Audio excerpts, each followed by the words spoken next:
to go over one of our #1 selling products, our 86 fuel spring. And first off, we're going to compare it to your stock OEM spring. This spring only gives you 50 to 55 PSI at idle and 37 PSI at wide open throttle. Ford already condemned this spring, doing a recall or coming out with the blue spring, which is an $86 fix, which gives you a lot of parts that you don't even need. So your factory spring already condemned, chuck that in the garbage.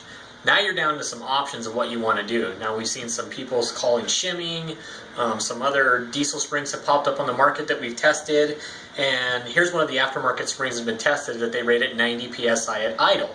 Now the more pressure you get does not necessarily mean the more flow you get. It's always an X of the more pressure, the less flow you get. So with high horsepower motors or bigger injectors, even hot tunes, you're actually cutting down on the flow going to your fuel system.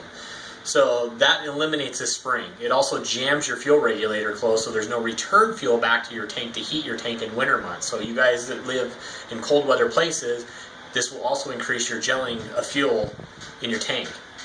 So we're going to throw that one in the garbage also, because it's no good. Last is our 86 fuel spring. Perfectly fits Ford specifications of what they demand, of 75 to 85 PSI at idle and 50 PSI at wide open throttle.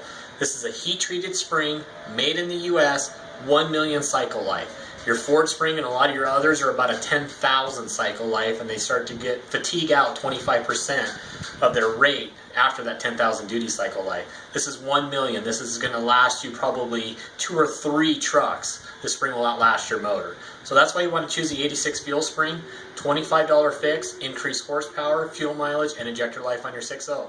So this is Derek with 86 Industries, bringing you a little tech tip.